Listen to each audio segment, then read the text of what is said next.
Men and women, ladies and gentlemen, whoever you may be out there, the Gus and Eddy podcast would like to inform you from myself and Eddie that we are well aware of the fact that the American news cycle is very hectic this week, that our president has been infected with COVID-19, and it might affect the tone of today's episode. So just welcome back to the Gus and Eddy podcast, everyone. We're here for week Fuck you! We're making poop and pee jokes. Joke's on you, you dumb idiot. We're not getting serious. Are you kidding me, man? I can't be serious. We're not going to talk about any of that shit. We can't. Liquor. We got knives. There's a fucking tech deck on my desk. Fuck you. Dude, you remember when we have that horribly aged clip at the beginning of the coronavirus? Everyone always throws that back in our face. I think you say, like, what, the fucking Heineken virus or something? It's like, yeah. And anybody listening to that in the future is going to be like, they had no idea. We had no clue. Didn't I say, what if this is like a world ender and it ages poorly? Didn't I say that in that episode? I think you did, and it's good that you did, because then it builds us that back door of like, hey, we were self-aware, though. We knew it would be taken. No, we fucked that one up. But who could have known? Listen, for real, I'm feeling just really good about this podcast already. I don't know why. I just got a good feeling. It's a new week. It's a new us. We kind of we didn't really like take the week off last week. Last week was really hectic. I was editing a video. You were getting a long video done. My video hasn't gone out yet because I don't have sponsor approval. And so to you guys, for the first time, checkmate. I actually did my job, so it's not my fault this time. But listen, Gus. I have an update to a story that I told you, but I have to recap a little bit. Please do. So as people might be aware, well, one, it's darker in my shot right now. I don't know if you have your shades closed, Gus. But LA is experiencing a third heat wave in the last month and a half. Oh, I'm going to be visually dripping this whole episode. Dude, I'm fucking furious. I can't. I think as a couple of Midwest boys, we both just hate the heat. We both hate being sweaty. I could live forever in 70-degree weather, and I never need it to ever cross into 90, and I think most people would agree. But they're with you. So last heat wave, I went into the stream room, and I don't know if I mentioned this on the podcast, but there was a ton of ants in my room. And when we had first moved in 2 years ago, there were some ants in my bathroom, and I noticed it was during a heat wave. Because when we moved here, it was like, dude, do you remember like 2 days after we moved, we went to Universal, and the whole day was like 98, and we were just fucking dying. Yeah. Oh, just standing in lines and stuff. And it's like I really think like Tony had blue jeans on or something. Yeah, just like, Tony. And I was like, oh, we're all dying here. Tony had a bit where he didn't own any shorts and then just like refused to wear them in the summer. And I'd be like, hey, dude, you're gonna be really hot. And he'd go, I'm fine. And then get really hot and mad. But like even for that, just quick aside, I remember so bad because we got there. And I've definitely mentioned this before, but I remember the first 20 minutes, my back was just sweaty as hell. And I was like, oh, no, I'm just going to be sweaty all day, and there's nothing I can do about it. And I just have to accept it. Can't stand it. I can't fucking stand it. To me, again, the logic doesn't hold up, but it's like I love taking a shower right before bed, and it feels less defeating. Even if it's more disgusting, it feels less defeating to start sweating at the top of a big day like that if it's not like within the hour after you took a shower and you're just like, fucking hell, that meant nothing. Yep. But so with that, that was back in 2018, and I was like, where the fuck are these ants coming from? And I look, and the shower head, which is like the back, my shower wall where the shower head is the like in between wall where the kind of like apartment building structure is. And the ants were coming from there. So I straight up just took packing tape from us moving in, and I taped over the hole, and they stopped coming forever. Nice. It's the thing is, apparently, and we didn't know this. I know it's pretty obvious I didn't know it was like extra common here. When there's heat waves here, and I guess everywhere, ants like swarm inside, you know? And so our building has a ton of ants. So it's nothing we're doing. And so in the stream room, found the hole, plugged it with some tape. No more ants. This heat wave starts, and Gus knows. Yesterday, I wake up to, if you guys know the structure of the apartment from the videos we've shot here, the wall next to the hallway, a line of ants all the way across the apartment to the kitchen, up the counter, and on the counter. fucking real. You want to see the distance that is? Go watch your friend who has a knife video. You know where I run in from the back room? That's like, I would imagine hundreds if not thousands of ants. Even if you're watching the video right now, the shot of me, this is longer, camera to me, than the ants line was. And so I did what I tried to do in the stream room, which is obliterate these ants with a vacuum after I plug the hole so they're done, right? I plug the hole, they find a new hole. I come out last night, and it is just like, it's so bad that the part right in front of the counter, I run the vacuum over, and in less than 20 seconds, the line is back. Like, they're moving that fast. Like, they're moving fast as hell. And so I remember, oh shit, I have this indoor perimeter bug spray that we used to have in the Midwest that I bought here for when, so it was when a window was broken in the stream room and some spiders were coming in. And I was like, this works on ants. Why don't I use this? I use it around the hole, and I use it a little bit on the perimeter by the kitchen. And they're all walking over the spray. And I was like, I thought this was a fucking repellent, like what's happening? I come out this morning going like, okay, this ant problem is going to be twice as bad now. That spray obliterated the ants, dude. Really? I came out to the point by the counter that they were collecting on the ground and the point where they were coming in across the room, just bodies everywhere, dude. Wow. It was like when you see a war scene and it's the next morning after the battle. Like, God damn, you had your little Gettysburg down there on you'd the half expect me walking around to some of the still living bodies and stomping on them. Like, dude. No, I got the Battle of Antietam.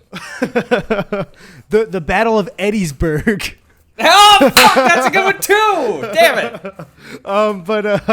it. Dude, for real, like, this spray must have, they walked all over it and it just destroyed the population. Because the thing is, we were talking about yesterday, a lot of ant traps are like, oh, it's liquid ant trap. They'll bring it back to the source and they'll all die. And it's like, this building probably has millions of ants inside of it. And I can't do anything but plug the holes. Dude, I have not seen a single living ant today. I went from hundreds of ants. I honestly almost want to shout out the brand, but it's somewhere else. It's a big white container with a red sticker, and it's got a little gun that you spray. And this shit works like magic, dude. I can't even believe it. Like, I still have ants to clean up, and it's crazy that problem just solved itself. Where I was like, I have this major ant problem. Oh, it's done. I am curious about one thing. You said that with the vacuum, you sucked up a bunch of the ants? Yeah, you wondering if it killed them or not?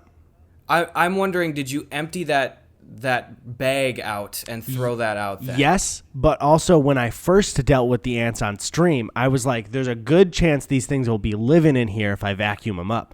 So I observed the inside of because it's like the plastic see-through container, the devil one down here, and they all, like, it just fucking destroys them, dude. It kills them? Yeah, it does. I was shocked that it did, and I think vacuuming up other stuff like bangs into them. But yeah, I also checked, and it was like not a single living ant once you vacuum them up. I feel kind of bad, dude. I'm like, I obliterated a population, and the thing is, it's like, they were crawling fucking everywhere, man. Like, I was, with ants, you'll even just put your hand on the ground to look where they are, and then they're all over you, Oh my God. Dude, probably one of the most disgusting things that ever happened to me was ant related, and it was when I was a child and I was eating Honey Nut Cheerios at the counter, and I dropped like a couple Cheerios just onto the ground below, and because I was a dumb kid, I just went to pick the Cheerios up, right. and I ate one, and I was like, oh, this is so sour. What the fuck? I ate another one. I was like, God, this tastes fucking terrible. I looked down, and I was eating old Cheerios that a different kid had spilled, and there were ants in all of them. Oh, and I was just eating ants. I was getting revenge for you today. Then. Good. Dude. Create ant genocide for all I fucking care. Fuck those things. Dude, well, one thing is, props to the human brain for not being that scared of ants. Can you imagine if we were scared of ants like we were spiders?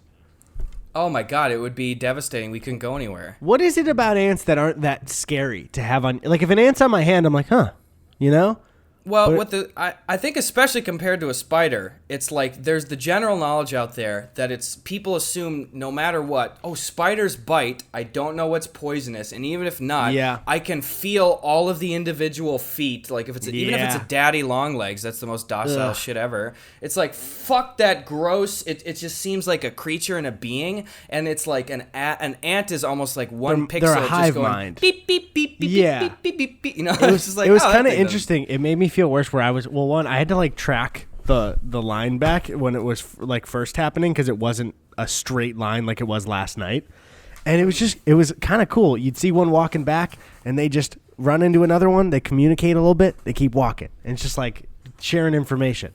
And then I destroyed the population. They're gone. That's a generation of young ants and young men and women ants that you just ended their lineage. Bro, I'm joining my couch as a war criminal.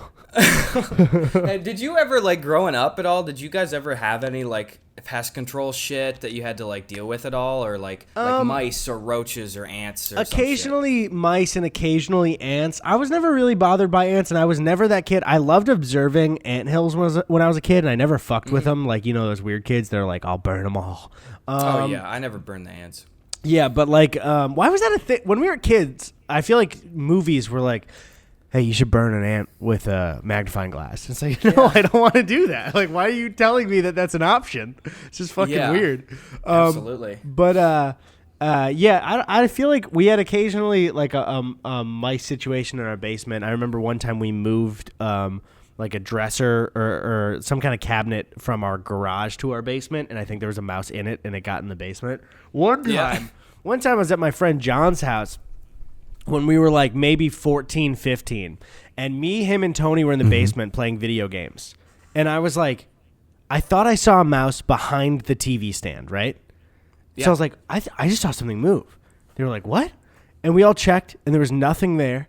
And then Tony and John start clowning on me. Or like, oh, there's a mouse behind there. Like, oh, I wonder if there's a mouse under my feet here. And then 15 minutes later, the mouse just gets on the stand in front of the TV. And I was like, see? Oh, my God. I fucking told you. And they started making fun of me. They're like, oh, I think there's a mouse everywhere. It's like, fuck you guys. That's fucking hilarious. Dude, when we're out at the deer shack, it's mouse central. You know, like it's sometimes you'll like hear and see mice crawling around when you're just like sleeping around in the loft. And it's just like, yeah, here's a fucking mouse. Or like you go to bed and like, oh, there's a bunch of mouse shit in my bed. What are you going to do? Then you use a firearm in the cabin. Bam, bam, baby. Dude, you know what's even worse than fucking ants where we grew up? I don't know if you ever hit this. Ladybug season. Bruh. I never had to deal with a ton of them, but I've been in areas where there's a ton of them, and it's not fun. It is unreal. It is a constant, unrelenting, like, issue. Because especially, like, it is multiple times a year that the ladybug situation will come up, you know, back in my home in Wisconsin.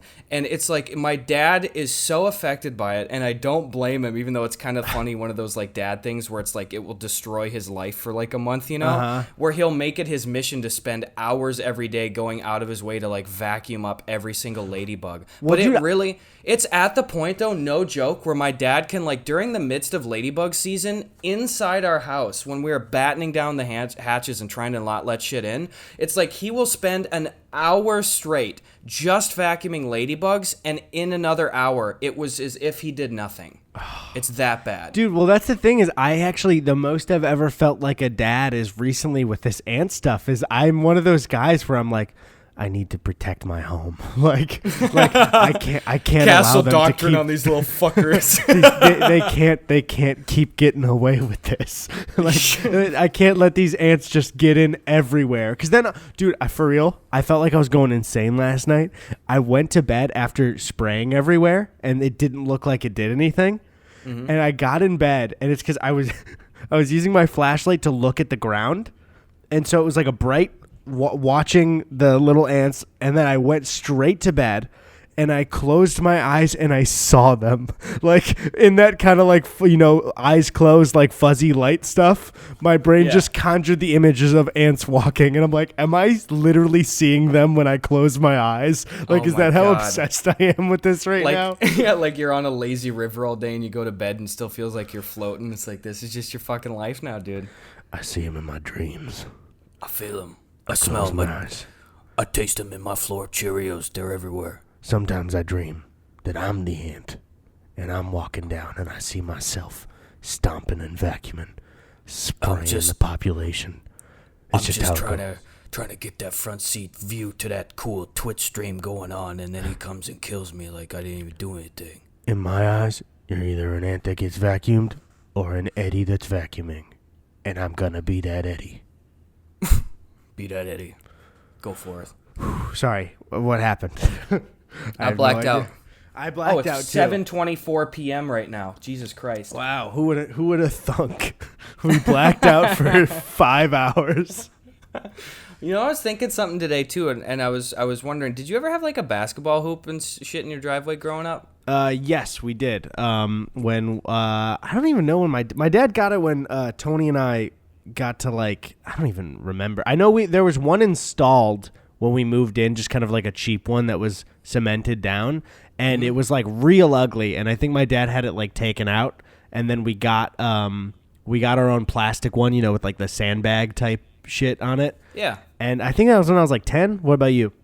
Yeah, we had one of the sandbag ones come in later because it was at the end of someone's driveway, so we just like put it in the back of the pickup truck and like just grabbed it. And we always had to be like weighing it down for sandbags and shit. But I remember when I was young, my dad installed one because he found an old like rim and backboard, like the really, really old full metal ones that weighed fucking tons of weight. And so he had one of those, and like he used to work at the electric company there, so he had access to a bunch of old power poles. So he went and then like just sawed up like a giant fat like power pole, and then took a post hole digger and then just mounted this thing. So it's like you have this hundreds of pounds worth of just the pole, and then attached to it is this like fucking military grade basketball hoop. But then the thing that always bugged me is we have this like concrete square slab right in front of our driveway where it's like when you're a kid, that's where you rollerblade on the slab, and that's where you dribble and shit. But he installed the basketball hoop so that the pole is almost directly on the dividing line between the slightly elevated concrete slab and then just a lower gravel driveway. And that's like right down the middle. Like you're standing at the free throw line, half is smooth concrete, half is just fucking Wild West rock shit. How do you play? How do you dribble? You don't. So we would play like two bounce and shit, you know, where it's like you have to shoot your shot, and then if you miss, the next guy has to catch the basketball after it bounces no more than 2 times, and you have to shoot wherever they are for our little viewers at home.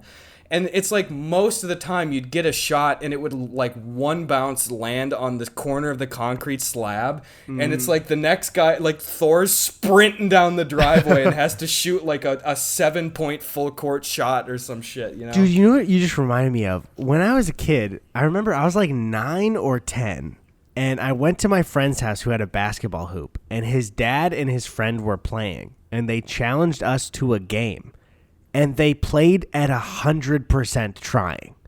And I remember I was getting bumped by adult men, like chest bumped and like to the ground. And I remember thinking like, you're not supposed to be doing this if you're an adult. Like I remember thinking like, this is annoying and kind of wrong. And I think back to that. It's like, who the fuck is like, I'm going to destroy this 10-year-old at basketball? Like why did that happen? How do you get to a point in your life where it's like that's an active win for you? I know. You know? Like, all right, Barry, that'll buy a couple more days. I'll be fine at the office tomorrow. I just fucking yeeted this 10-year-old kid across the pavement. I don't know, dude. I don't know. But maybe one day I'll be that guy. Maybe that's my legacy. Are we going to turn into those dads that just like rough and tumble will tackle you on Thanksgiving football dads? Yeah, I think so. Dude, I think here's the thing. I don't know if we accelerated it by the fact that you and I both already look like dads, but like sometimes I really catch myself feeling like a dad. Like I will get, like I got the fucking bar cabinet and I was like excited about it. And it's like, or I'll get like a new TV stand and I'll build it and it makes me happy for a while. And it's like, or even that bug spray I'm talking about. I got excited that I bought a good bug spray. What happened to me, dude? Like what? I got stoked the other day. I literally caught myself out loud saying to Sabrina as I was checking out like an Amazon shopping cart, I was like, dude, look how cheap bar soap is right now. I was like excited. I was like, bro, I'm going to get like fucking 12 packs of Zest for like $3 right now. Holy Dude. shit. Yeah, I catch those moments and I'm like, I think it really is just like people who either just start living on their own and there's things to maintain and you get excited about things being easier. Like when during the beginning of the like quarantine pandemic, when I got like good knives for my kitchen, I was like, what, dude? I'm such an adult. Like, holy fuck, these knives are great.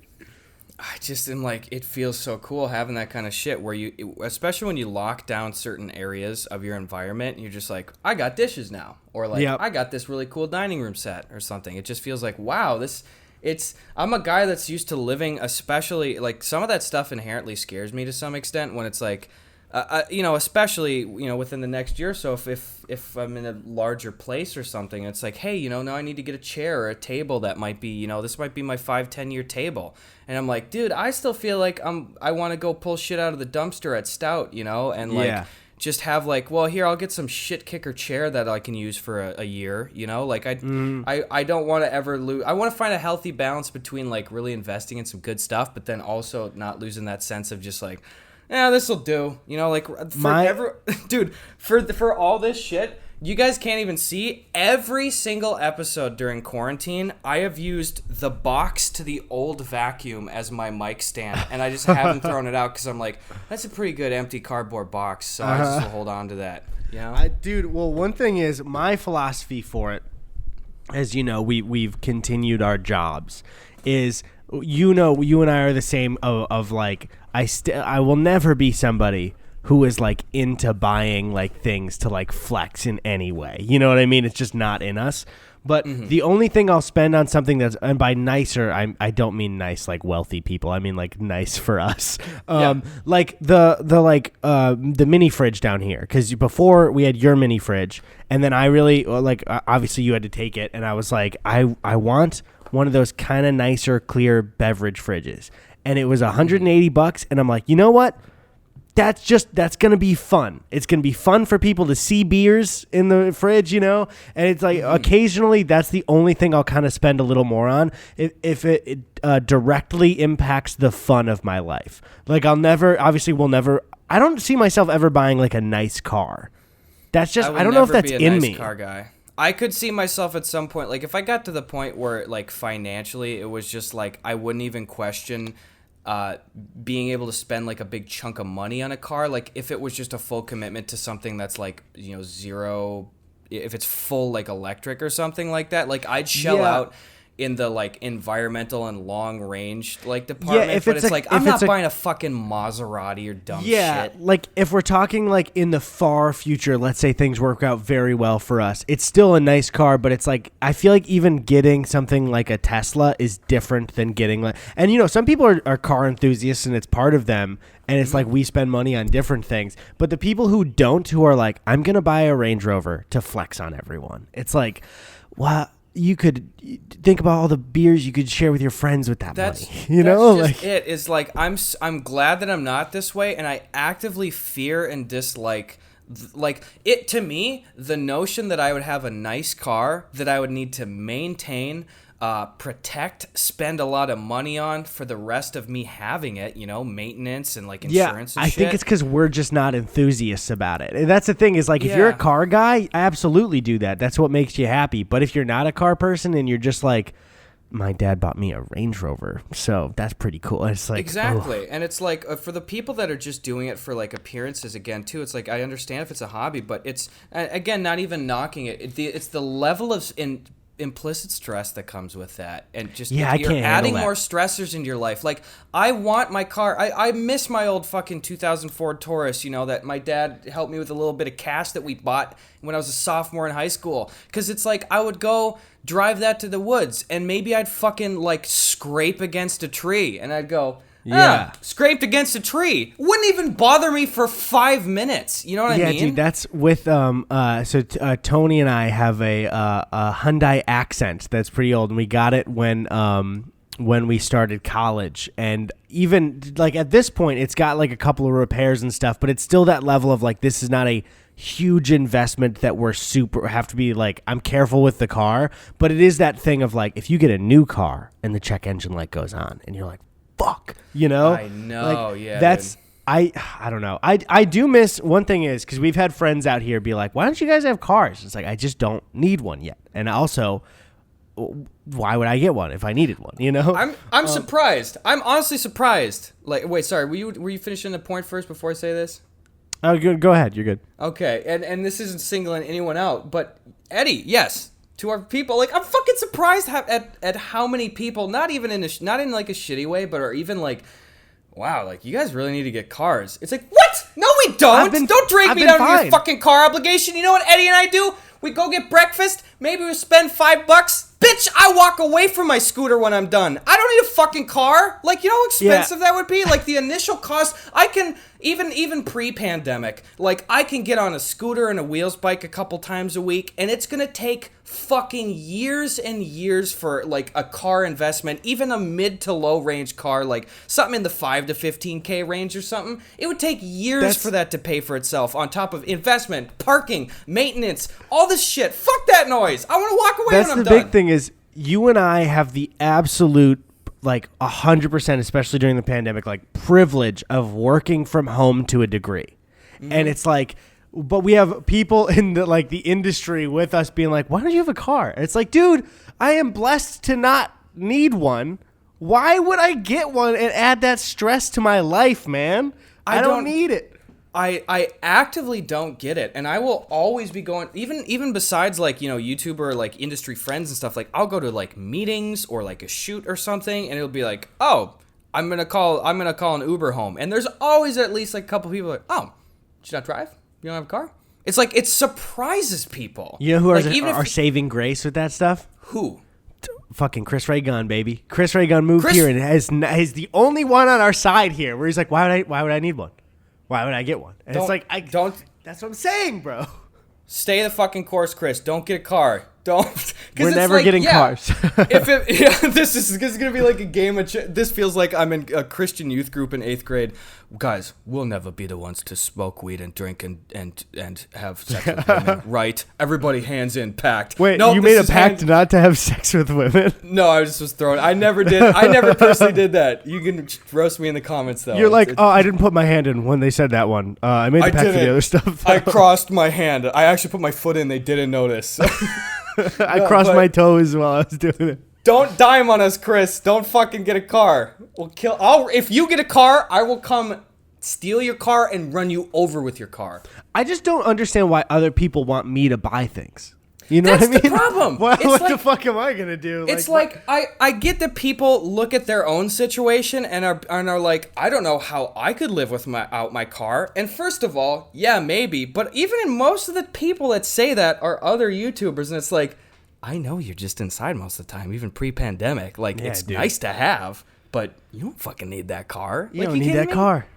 You can Uber around. You don't need that car. It is. I think it is actively, noticeably made my life more stressful, especially pre-pandemic. And again, I have the luxury of Sabrina has a car. So there are just some times where, you know, like maybe every couple of months there's something that I couldn't even imagine trying to do an Uber for. And Sabrina's super generous with, like, you know, driving us if we need to, like, go someplace. But most of the time, it's like, I never, ever, it's these factors that I don't even have to think about. It's the parking, and it's checking the spot in the lot. It's making sure nobody fucked with my shit. It's making sure birds aren't shitting all over my stuff. I'm saving money. I don't have to worry. There's some casualties in our parking lot of our apartment building where you're like, there's some people who own a parking spot. Like, they're renting out the parking spot. It's their designated one, and it's under a tree where birds shit every night. And I just can't imagine being that person. And like the first night you park there, you're like, yeah, it's just, well, this is my fucking reality now. How do you have to, do you have to clean that car every day? Do you just drive around with shit on your car? Like, I don't know what you do. It's pretty overwhelming. And the amount of birds that come through is, it's if I'm afraid when I look out the window sometimes. I look out there, I'm like, there's about like 10K of those fuckers flying around right now. Like, Yeah, that's going to create some serious damage. I don't like it. Man. Hey guys, sorry, stop the presses, stop the podcast. Guys, I just want to tell you, today's episode is sponsored by Candid. That is candidco.com. Thank you so much, Candid, for sponsoring. Listen, you know all the things we'd love to do for ourselves but haven't done it for whatever reason? Well, if you've always just wanted some straighter teeth and a better smile, stop putting it off. Cut it out. Thanks to Candid, straightening your teeth is simpler, easier, and more comfortable than ever. Candid clear aligners are comfortable, removable, and practically invisible, unlike wire braces, so you can transform your smile without anybody noticing. Plus, your treatment is prescribed and monitored remotely by a licensed orthodontist who's an expert in tooth movement. And it is all done from the comfort and convenience of your own home, your own home. Candid only works with orthodontists, never general dentists like other companies. Plus, your supervising orthodontist will be with you every step of the way. With Candid, your treatment includes remote monitoring by the same orthodontist who created your plan, so you never have to wonder how you're doing. You'll always know. It says I love that. I guess I love that. Anyway, the average Candid treatment is just 6 months. You'll start seeing results way before then, and it can cost thousands less than braces. So, start straightening your teeth today. Right now, all of our listeners can save $75 on Candid's starter kit. Go to candidco.com/gusandeddy and use code, look at that, Gus and Eddy. That's candidco.com/gusandeddy, code Gus and Eddy. Take advantage of this limited time offer to save $75 on your starter kit. candidco.com/gusandeddy, code Gus and Eddy. Thank you, Candid. Hey guys, one of our sponsors today is Mack Weldon, longtime sponsor of not only the podcast, but me. I believe they were actually my first sponsorship years ago, and I'm wearing Mack Weldon underwear right now. So Mack Weldon is a premium men's essentials brand. They got joggers that I wear all the time. They got underwear. They have shirts. They got a bunch of shit, man. It's really actually good quality. I really like it a lot. I've been wearing Mack Weldon stuff, underwear for years. And recently the joggers for about a year. If you see me in joggers, they are Mack Weldon ones from ads before that they have sent me. So Mack Weldon is better than whatever you're wearing right now. I don't give a shit what you're wearing. It's better than that. I already said that, so let's go down. The folks at Mack Weldon have created their own totally free loyalty program called Weldon Blue. Level 1 gets you free shipping for life, and once you reach Level 2 by spending $200, Mack Weldon will start giving you 20% off every order for the next year. Like I said, I wear this shit all the time. I actually really like Mack Weldon as a brand. It is premium, and it is worth the cost because I have really enjoyed it. So if you want a special offer for this podcast to get 20% off your first order, visit mackweldon.com/gusandeddy and enter promo code gusandeddy. That's mackweldon.com/gusandeddy and enter promo code gusandeddy. They got underwear, they got socks, joggers, shirts, and everything. Just go check out the website. Use our code if you want 20% off if you like what you see. Thank you, Mack Weldon, for sponsoring the podcast. And now, back to it. It's what's up for it? I was gonna tell you about the thing I was telling you about last night with the dog thing. I don't know if I told you the dog leash. Oh yeah. Oh man. Oh. Can I mention that? Okay. Yeah. I think you're good. Yeah. So I can't imagine there'd be any demographic overlap, and I don't think even if there would be that these people are aware of what we do. But anyway, I'd say just like hide the specifics still. Absolutely. Just like, there is a very sweet couple who is probably above 50, I would assume. Yeah. Sweet couple. They are fellow dog owners in our community here, and they're friendly neighbors. And Sabrina and I would run into them sometime, and there's always niceties to be exchanged. Nothing. Yep, she would always smile and nod when I would run past her because I'd run on my run every day. She'd be walking the dogs, and I was like, what a nice lady. Wonderful person, wonderful person. And unfortunately, they lost a dog a while ago, and that was a kind of a talking point for us, and largely they're like kind of for our building. like seeing one of them walk their two dogs was just kind of like a staple of since we moved here. You just see them around all the time. You see them around all the time. They'll ask you what's up. You know, if you're going outside for an earthquake, they're checking in. You know, like I love being in a building with these kind of people. And I was crushed that one of their dogs died. It was super old, but you know, I was so sad. And like we talked about that, and Sabrina and I like left them a couple little things outside the door, and just like, hey, thinking of you and stuff. And extraordinarily sweetly, I ran into the woman about 2 weeks ago in the lobby, and she's like, I've been waiting to see you. This is for your dog, and she gave me a dog leash. And it is so sweet. It is like, that gesture is so amazing, and I thank her profusely. People being good at their core. You know what I mean? That interaction is just good.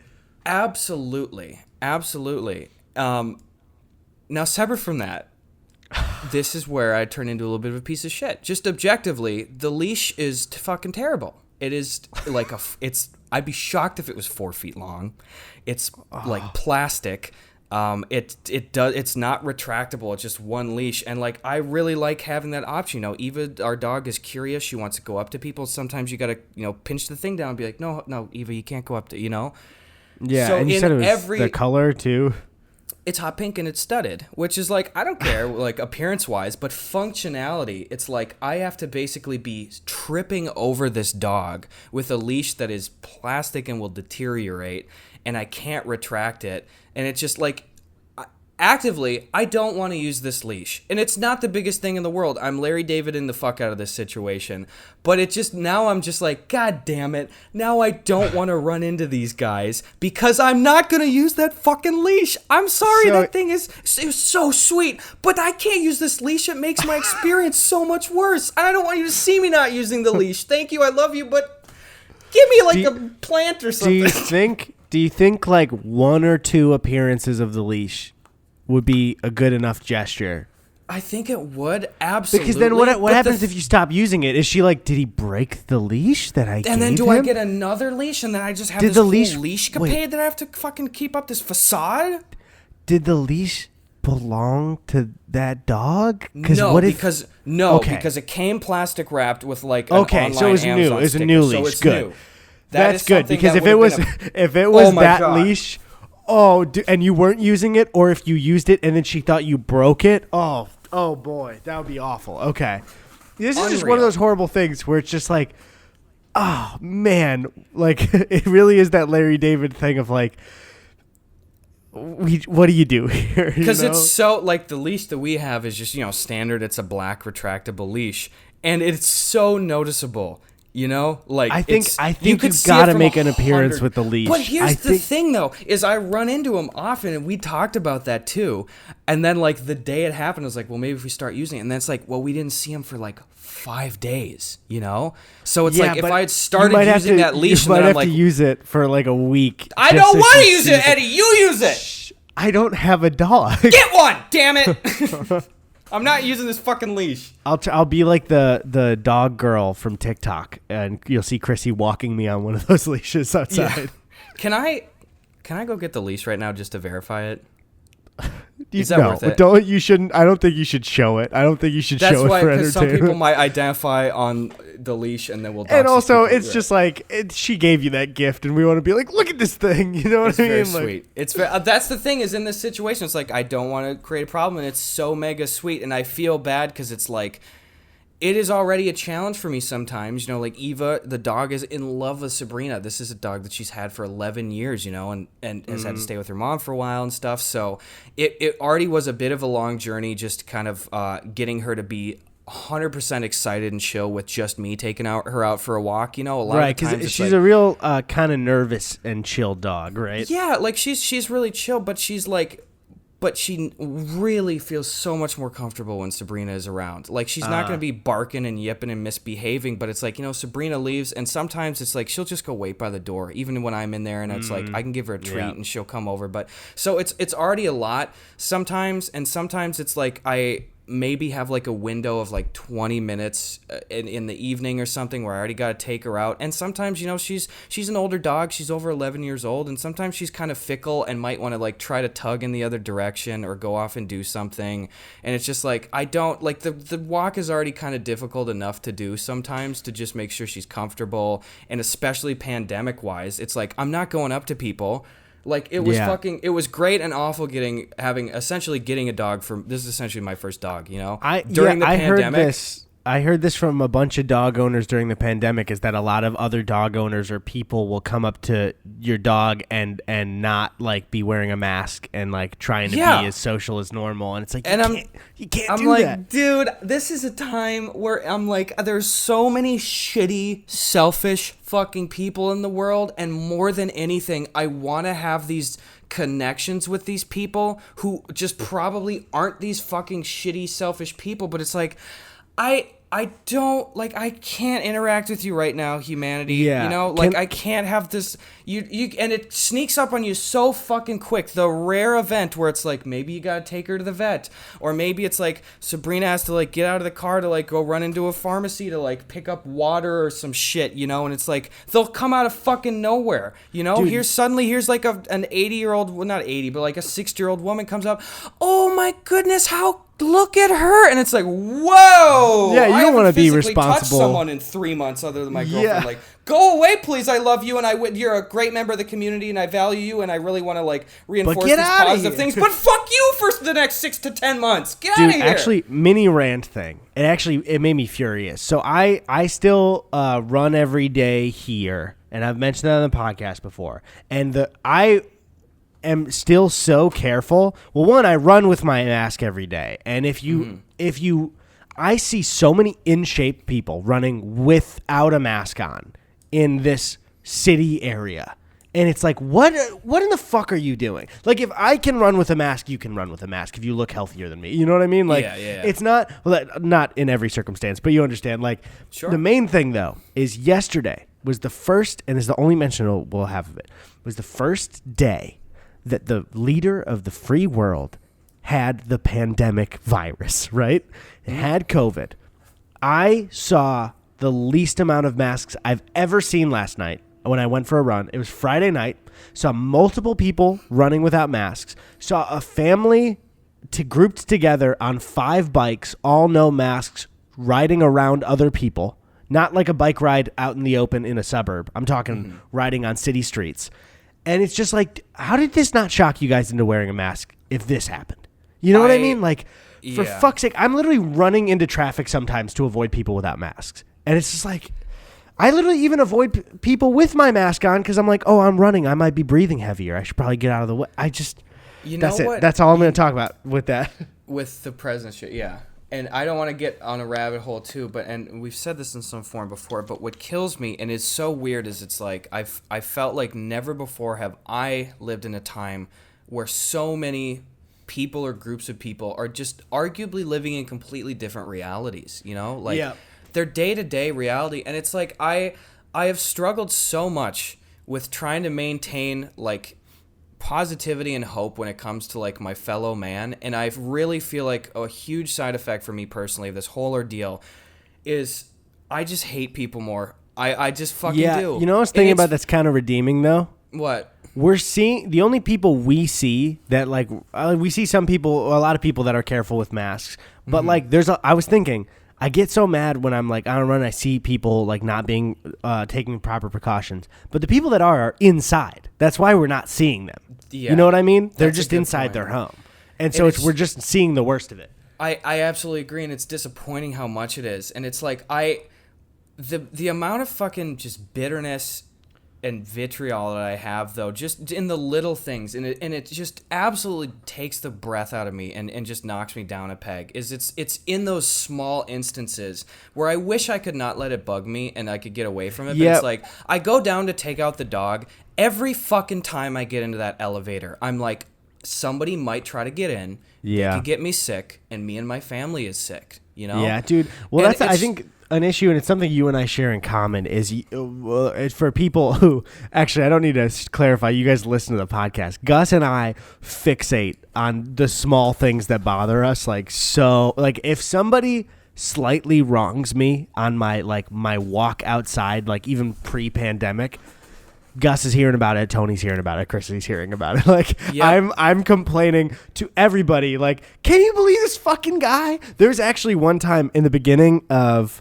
the pandemic where Gus and I were going to the rooftop of our building to social distance hang out from like across the rooftop. Mm-hmm. And I was going down in the elevator without Gus, obviously, because we were different places. We're not going to go in the same elevator. Mm-hmm. It stops at a floor. And this guy gets in, older guy, no mask, I'm talking, this is April. Then stands, he boxes up, crosses his arms, and stands in the elevator, not looking at the door, but staring at me. And I'm just staring forward, and then he just looks at me and goes, I think because I was wearing a mask. And it's like, dude, you are 5'8", you are an old man. Why are you testing your luck with me? I'm not that type of person. I don't. But if I was, you know what I mean? It's like, yep. What the balls on this guy to be way smaller and way older than me and just be like, dumbass with the mask, pretty much with his laugh. And it's like, dude, I'm gonna stop myself. But this is making me so mad. Like, oh my God. It has become a daily occurrence. You know, even like that is a more extreme case of like even someone just being like obviously trying to like take a jab at you. But it's like it really is something I've struggled with where, like I said, you know, I'll get in that elevator every fucking time. It's a risk. I'm praying that the elevator doesn't stop on the way down so that because I have no problem talking to people. Like, yeah, what I always say again is like, hey, sorry, I'm going down solo. If you want to go first, you're more than welcome to. If I'm getting back in the thing, again, I do that too. Yeah, we both offer for people if they are really waiting. I'll just be like, you got it. I'll take the stairs. Yeah, and it's like, you know, like who am I to try to take precedence? Like I know I'm gonna go right back up, and it's like I have the privilege of being able to work from home during this whole fucking thing. Like, who gives a fuck? I don't care if I'm waiting 20 minutes for a goddamn elevator sometime. Like, go for it. But it's the stuff where it's like, that is how conscious I am of every fucking thing that I do and all the steps. And I don't want praise. I don't want any fucking reward, but I'll go outside and then I'll see like a sports car pulls up and it's like two, you know, young girls dressed up to the nines with shopping bags on their arms, no fucking mask. Dude, it's a ripped guy coming down with you could smell the goddamn musk on him from 20 feet away. He's got a fucking chain and hair done up, no mask. And I'm like, this is a different reality. These are people who are just out there, and I'm not mad that they're having fun and stuff.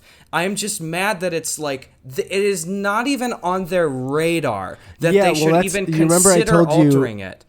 And it's like I am fucking Rapunzel for a year and a half straight up here. And it's like you are out there and these people are so selfish and so stupid that not only do they get to, most of them probably survive this consequence free, but there will never be a time in their lives where they will ever take responsibility or even fully realize quietly to themselves that that was a consistent, incessant, wrong thing to do. And it drives me up the wall. Yeah, dude. Well, also, you remember I told you these like girls about our age, like a group of 3 of them got into an elevator with me and Chrissy, and then they were all talking to each other about the party they were going to go to that night while also wearing masks. And it's like, what wires crossed here? You got the mask on, so why are you going to a party? What, you know, like... Exactly. And you know what? Like, I love here and the location and stuff, but I just want to eliminate, especially now, any variable of having to interact with people like that. And I don't want to become this hermit and this just old man hollering on his porch and stuff. And you know, like it's funny to like rant about stuff sometimes, but this shit bothers me to the extent where it takes a significant toll on my day-to-day mental health. Because it's just like, it's day after day of me making every fucking effort to do as much as I can, and I'm not perfect. but like these people, it's not even on their radars. I mean, I think it's mainly because I would assume that like pretty much 100% of our audience, just because I know the group of people that, you know, like watches our stuff, we've met them in person. Like I know they're doing the same thing as us. They're trying to be as safe as they can. And I think for everybody listening, the feeling is like you're on not a sinking ship, like it's all over for us, but it's like you're trying to throw buckets of water out of the sinking ship, and you literally see people siphoning the water back on while you're doing it. You know what I mean? And it's just like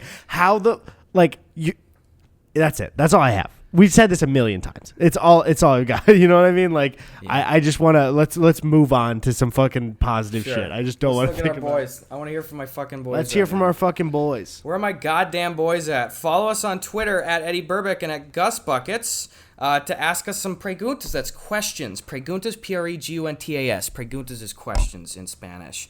All right, here we got a little question from da-da-da-da-da-da. You guessed it, Lil Richard Nixon. You gotta pick somebody else for questions. They're good questions. All right, this is the last Lil Richard Nixon one, and then we'll move to the Reagan administration or whoever the fuck. I'm not against Lil Richard Nixon. Okay, I just want all the boys to be represented. That's true. You're given the opportunity to partner with Lego and create one set. What do you make? Me killing the ants. Just wait, but what are the ants? Are they going to be too small? How do you put them in a Lego set? Because it has to be at the very least the size of like a single stud, which proportional to a Lego figurine is like almost thigh height. I'll save you some money, right? So the Lego set is part of the floor of the apartment and part of my foot. And then it also ships with an ant farm that you break on top of it. And then real ants come out. That's and then you get to be me at the Battle of Eddiesburg. That's a fun idea. I do like that. I would actually want our podcast set, to be honest. That'd be fucking podcast set as a Lego set would be the coolest fucking thing ever. I think didn't somebody do that once? Didn't somebody make us out of Legos? At the very least, I've seen the photos of it. Yes. Absolutely. Yeah. So that's fucking rad. That's a good set. If I had to choose one, I'd probably choose like... I changed my mind. What? What is it? It's Alan Dershowitz defending OJ. That'd be good. That would be my Lego set. And it would be, it'd be even funnier is if they actually like custom made like a hand or like a glove for like the OJ figurine that was just like couldn't actually fit in any of the Lego. It's a little too small. Like it's just a little bit too small. Where you're just like, I could have sworn I could get this on here, but like, why would they make it if it doesn't fit his hand? That's weird. And why would the defense even put that amount of power in the figurine to have him put on a show and not fit the Lego figurine hand on? What happens really is it does fit, but when it goes near OJ's hand, his hand widens a little bit too much, and so you can't fit it on. You know what else they should do is say that the final set is just littered with OJ's DNA and blood, and then for some reason none of it's represented in the actual Lego set. Like it's just what you do is so you make the Lego set with all the clues, and then you just have little police Legos stomp all over all of the evidence. There you go. I like that. All right, we figured it out. Send us a Dershowitz Lego set really quick, please. All right, here's That's what Jakey was talking about with the Lego set analogy in his Red Dead video. There you go. New Jakey video, by the way, boys. Go peep it. Heyo. At Goat Eyes 61. Also, actually, wait. Today is probably either if the sponsor approved it. Today, my video is up when it uploads. New Eddie video. Go check it out. Whatever. Unless they didn't approve it, and then it's literally not my fault, and you guys can't blame me. Go ahead. Go ahead. Don't do it. By the way, Eddie and I are doing Twitch shit all the time. Check out our Twitch stuff. We've been having a lot of fun. They're in the description as well. Check our Twitches. I think I'm gonna do Fall Guys board game when the season 2 launches October 8th. So that's a good idea. Follow me on Twitch, twitch.tv/Eddie Burback. Frick yeah, dude. Links in the description, boys. At Goat Eyes 61 says, "Hey, it's almost hurricane season here in Florida. I say currently hurricane names are dumb and they're boring. If I was the governor, I would put hurricane names up for bid. Imagine the quote-unquote Category 4 Little Caesars hot and ready $5 pizza barreling towards Miami. Taxes, money, thoughts?" I would love for our boys to name hurricanes, but I feel like if it was left up to the public, 4chan grabs onto that shit every time, man. Anytime there's a fucking poll. So it's like the names might get real scary and awful. What if it was an option? The thing is, I could immediately see this getting corrupted, though, is like if it really was to like the highest bidder could actually name it or have a message be.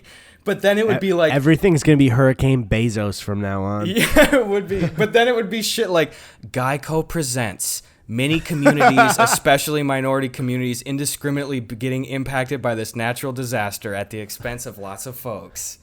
Now we'll follow the news on the Eye of the Hurricane, sponsored by Sprint. Sprint's Eye of the Hurricane is your best chance to be in the center of the hurricane. That's their whole ad. Brought to you by Old Spice. Old Spice, when you're 5 days out and you're still on your roof, no one's picked you up yet, and that sweat is just getting to be too much. Old Spice, spray it on and forget about it. Old Spice, your house is gone, but so is the sweat. Old Spice. Old Spice. Can you imagine like Terry Crews or someone doing a He's hurricane screaming, theme? but in the hurricane. Ah! People are on the roofs. They can't even get picked up, guys. From fucking Old Spice. God. For real though, stay safe, Florida boys. Yeah, do it up. All right. Here's what we got. At Wrinkle Chew says, "What's the worst pizza you boys ever ate?" I had a slice of pizza at Soldier Field, Bears game about 5 years ago. They only had sausage.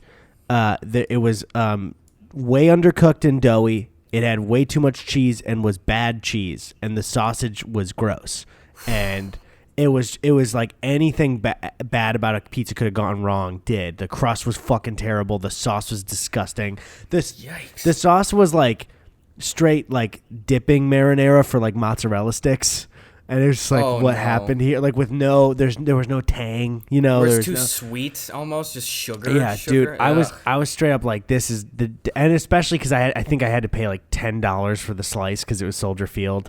Terrible fucking. And it was supposed to be cold that day, so I wore a Bears sweat or a Bears hoodie, and I made the fatal flaw of I will wear hoodies and sweatshirts sometimes without a shirt under it, and I did that, and then it became a sunny, very hot day. Just a bad day. It was just not a good day. Everything about that stressing me out. I don't like that at all. I think for me, the worst one was 2 years ago. Sabrina and I went to this shitty conference thing, and it was in Palm Springs. And every single day that week was, it never got till under 100 degrees until like 7 p.m., So fucking miserable. And the first night there, we were stuck there, and we had to get all of our own food and stuff, which was a bit of a surprise.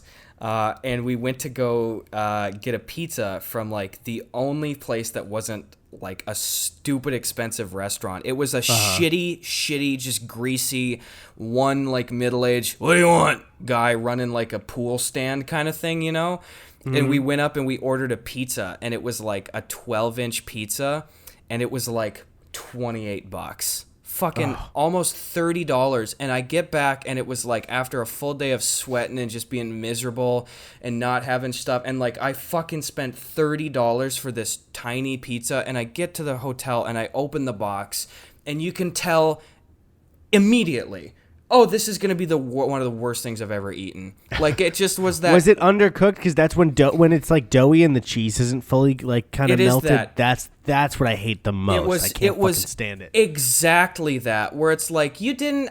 Is this cheese even melted, or did you take it out of the bag like this and just let it thaw out? That's the funny thing about cooking pizzas, because I did that for my job, like in a pizza oven for like years. The thing about cooking pizzas is everyone can tell when they're done. You can look at it and know it's a pizza. It's right there in front of you. And it's like, to undercook it, it's like the second you pull it out, you go, oh, it's not ready. The cheese is clearly not melted. Put it back. Exactly. And that's it. It's really that easy. And I don't know how I've ever gotten an undercooked pizza in my life. It's so easy. I don't understand it. And we've said before, and this is a completely separate situation, is I don't get how many places, whether it's on the box or in a supermarket or something, where they'll show a frozen pizza allegedly fully cooked, and it's just like, are we looking at the same picture right now? It's like this cheese, especially. Oh no, it's dude. Even in commercials, you're like, what the fuck? What am I looking at? Yeah, maybe that'd be a fun video. Is Gus and Eddie rank just pizza boxes and ads? Yes. To see whose looks the best. Also, I feel like we should just when everything's over, just do a frozen pizza video review. I feel like that's something that's very us, and we should do it. We should just get drunk and do that. You know why? Too? Maybe we could just do it on the podcast. Even we could totally fucking do it on the. It could be its own video if we wanted. Just a day of just doing the pizza shit. You know? Yeah. You know what else I like too is it's like we would bring a certain realism and jovial tone to it that a Dave Portnoy just is not able to match. You know? Yeah, we're not busting unions. We're just eating pizzas. We're respecting women. We're wearing masks. We're eating pizzas. We're out here, okay? No coke in this household. We're just doing our thing, and we're not letting personal vendettas affect the public business of any of these pizza companies. We will be objective. We'll be fair and balanced. Exactly. Look at that, and balanced. That'll be a good. Also, do you want to get drunk for our kind of Halloween episode? Absolutely. I'll get spooky and tipsy topside. Haven't really been. I've occasionally sipped and occasionally on stream. I mean, I drink on some streams where we do the drunk nights, but I feel like I haven't been like drunk in a while. Yeah, I'm not. Just not really my speed right now. You know, it's just I feel like you and I both do it mainly socially, and not. You know what I mean? Like we do it like with the boys, and I don't know. And I guess that's a good thing. No, that is a good thing. Saves money and calories and feeling better the next day, too. So yeah, I didn't. For people that play it, we did a Drunk Among Us stream with Bruce Green and a bunch of our friends. And I was, for the first 4 round, the imposter 4 rounds in a row, and I won all 4 rounds. So by the 5th game, everybody pretty much had taken 4 shots in a row, and I had taken nothing, which was a huge advantage for the rest of the game, for real. Absolutely. Absolutely. All right, I got another one right here. At Skylarisms asks, genuine question, does it negatively impact creators at all if I skip past your sponsored segments? No. No. It's the thing is, I think we all try to make them as entertaining as possible. I know people know for both of our philosophies, and especially I think we both show it in our videos as well, is that like I think you and I want to convey as much as possible, like, we are getting paid to read this, and that's mostly what it is. You know what I mean? Like, that's what I always want to convey. So it's like I try to make it funny in the fuck around. Like, I'm not really trying very hard at this. So if somebody's like, "Oh, this is not nearly as curated as the rest of my videos," yeah, I totally understand. That's not going to do anything. Really. Totally. It doesn't affect us because the truth of when the video goes up, that's like when we get paid for it. Yeah, that's it. And a lot of the times the business that we choose, I mean, I exclusively at this point choose like a flat rate fee. So I can't remember the last time. It's probably been literal years, if not at least a year and a half or so. That's like I've even considered doing anything other than a full flat rate. So I'm not getting, like, we're not incentivized for you to buy shit. Like, if you want to check it out, like, that's cool, and sure, it might help down the line. And it, like, helps the relationship with them, maybe, but I don't think any sponsorships are going to, like, fail for us. One thing also, we mentioned on old podcasts, and I'm sure, I'll speak for myself, but I'm sure I'm speaking for you too, is that, like, we have, when you're watching ads from us, I care a lot about, and I know you do too, it's based on even old videos that I care a lot about advertising and advertising wrong, especially to audiences. I've talked about it a lot in old videos. So like we have straight up passed on deals before. Anytime a company is like, and then say you endorse it and that you like using the product, I will deliberately not say that line and tell them that I won't. So like if you hear me say like, I like Raycon because I actually do use their headphones every day, like that is true. And it's like, I'm never, ever, ever going to be like, this thing is the best and I use this product every day and I've never used it. There's like, I physically can't do that because it's straight up, it is lying. It's lying to people who watch your stuff. It absolutely is. When I tell you something in a video and I say I use this or I enjoy this, it is always the truth. And that's also I would say for us is personally just for the future. That doesn't mean that I'm endorsing everything about the company either. There is a small agreement that when you are advertising for something, there is a small, like, because you're showing it to your fans, you know what I mean? You have to a degree endorse that it's safe. But Sure, like that yeah. doesn't mean that I'm like a ride or die for these companies. And that's why I think we convey it properly by like, you know, I film it on my iPhone at a shitty angle on my desk, and I'm just like, get a product, I guess. I don't know. Exactly. And I like that we're able to kind of maintain that tone with shit. And I think Eddie and I, not to speak on your behalf, but we're very cognizant of the fact that it's like, this is a relationship in a way, you know, like we, the creator in this sense, and you like the consumers of the stuff that we create, like, this is a relationship, you know, and yeah, you know, that we can't be talking back and forth and calling you up every day, you know, every single person, but yeah, there's an understanding. There's a trust with it, and I think you and I both know, as being part of audiences for other YouTubers, when you see like an ad for like an immoral, like I'd say maybe for something like it's like a creator that has a children's audience and they're doing like an app that has clear microtransactions. Mm-hmm. There's a little bit of, when you're the viewer, like, oh man, you know, it's just like that little bit of like, oh dude, you know. And I try my best to avoid that, but I don't know if I can forever with doing all of my. I just hope nobody ever feels that. As a fan, don't ever want anyone to have that feeling of like, ah, shit, you know. Yeah, exactly. It's a tough line to walk. It is a tough line to walk, you know, and it's like, too, especially, you know, a lot of the times it's, I mean, I would just be talking in circles at this point. I want to maintain that trusting relationship. So then it's like, I feel like I want to do my best to prove on my end, like, hey guys, like, I am not going to put some dumb shit in front of you, especially like now it's like we've gotten to the point where we can be really selective with the like work that we do in terms of sponsorship stuff. Like, it's like I don't want to try to like fucking huck some stupid shit at you, and I'll be straight up if I have a personal like financial interest in this, like I'll tell you, and then it's like, and then I would hope that, you know, down the line, if it's like if I'm putting out some tickets for a show, or I'm selling a shirt, or I'm saying, hey, go check out this project I worked on, then it's like, well, that's where the true payout stuff is then, because it's like, oh well, then these people that have trusted me to be straightforward with what I'm showing them or what I'm advertising and stuff, then it's like I would hope then they'd be like, oh cool, like, well, I'll go check that out, Gus. So I just want to try to maintain that relationship as best as possible. Yeah, I think mainly even just like we've talked about it before, it just feels right to just kind of be like pretty open about it, you know, and like talking about it, where it's like even just the process, if you guys don't know, it's pretty much like you get reached out to them and then they send you like copy to read. And I think you and I have always made it very clear that we're reading copy. Yeah. And it's just like, and then you just kind of do it. And so it's to a degree, it's like, I hope people know the process in the way of like, you can't really like, I don't know. That's pretty much it, is you just get an email, you look at it, you look through it, you make sure it's okay, and then you read it. And that's pretty much it.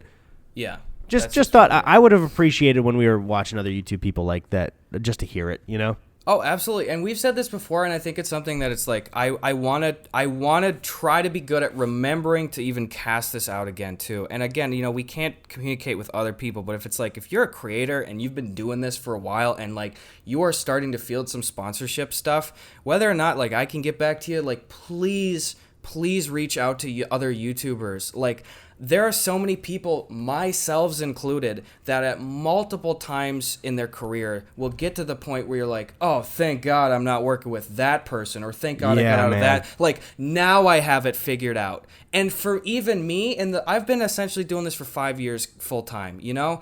And I have had multiple foot in mouth, hat in hand situations where it's like I start working with somebody, maybe it's a company I'm working with, or maybe it's like somebody that is doing some work for me, and I feel like, man, finally, and it just falls through. You realize people are taking advantage of you, you're getting underpaid, and it is so important. Like, we the creators have the power to stand up for ourselves, negotiate fair rates, and all we have to do is communicate. I'm sure most creators would feel perfectly comfortable if you were another person that had momentum going and was already doing this business. If you were just approached of like, can we talk about some sponsorship stuff? Does this thing in the contract seems like a red flag? Is this appropriate? Right. This is rubbing me wrong. Like, please communicate. It'll help everybody. Yeah, it's just such a Wild West thing right now. I mean, that's mainly it. Is I don't want to go into any detail about it, but Absolutely. Like, because just for legal reasons. But yeah, Gus and I had that kind of thing when we moved out here, where we were like, oh, we're getting fucked over, man. Like, oh my God, and it just sucks. It's a shitty feeling. I don't know. So anyways, I want us to be more honest about that. But one thing we have to get to is mail.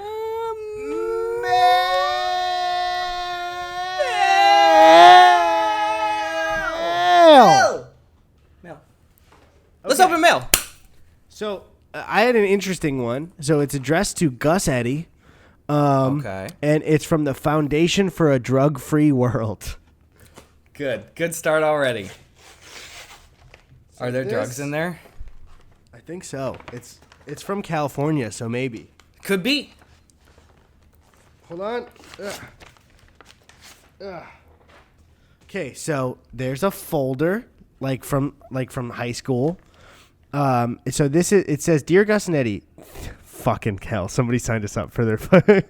Dear Gus and Eddy, thank you for your interest in our Truth About Drugs information portfolio, which is enclosed, and it's a whole fucking thing about drug prevention, and it's addressed to us for our interest. There's a fucking CD, dude. There's a CD in the folder.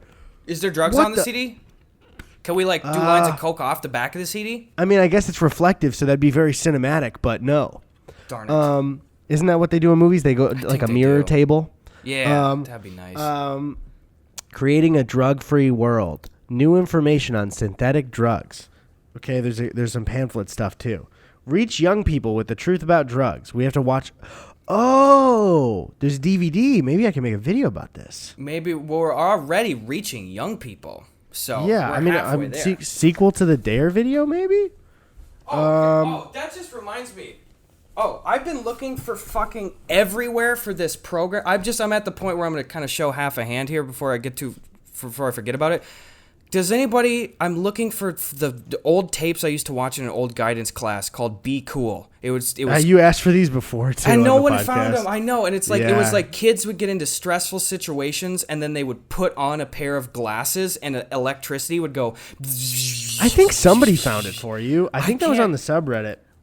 This is me calling out again. If you know where that is, where can I find this fucking video? I don't care if it's a VHS tape. I'll buy a player if I have to. Like, I want it. It's be cool. That's all I remember is be cool. You gotta look cool. You gotta think cool. You gotta look, think, act, and be cool. Okay. Does that ring a bell? That's my 2 cents worth. I want it. Please, somebody find that for me. I literally contacted my middle school guidance counselor. Hey, were we gonna watch the Be Cool ones together as a Blockbuster sequel? Okay, so if people find that, are we making that together? Absolutely, we're making it together. Fuck yeah. Then. Okay, yeah. Awesome. We got to do that dinosaurs old video one too from when I was a kid and just watch it. There's so much shit I want to do with you, Eddie. Whoa, what the fuck? What? I'm looking at sorry, I agree. I'm looking at this pamphlet and it says synthetic drugs, right? Yep. And here are the street names for synthetic drugs. Oh, no. Let me know if one of them kind of stands out to you, okay? Yep. K2, Smiles, Spice, Bath Salts, Blizzards, N-Bomb, Fake Weed. So let's go back. N-Bomb. What? Excuse me? Excuse me? That's not a street name for drugs. That is nobody. Does anybody call anything that? Also, Blizzards? Well, there's one thing it's called. It's when you say something you're not supposed to say. Yes. And apparently, with the people that say it, it is exceptionally addictive. Oh my God, dude! Really quick, if I Google that and is that a common phrase for not saying the thing? Is N-bomb? What even is that? Is that like nitrous oxide or something? Oh, dude, it is. Wait. It's a synthetic hallucinogen, but it's okay. I guess it is. It is. Wait, the first thing that came up is drug-free world. Am I crazy though? Usually you say bomb for a swear.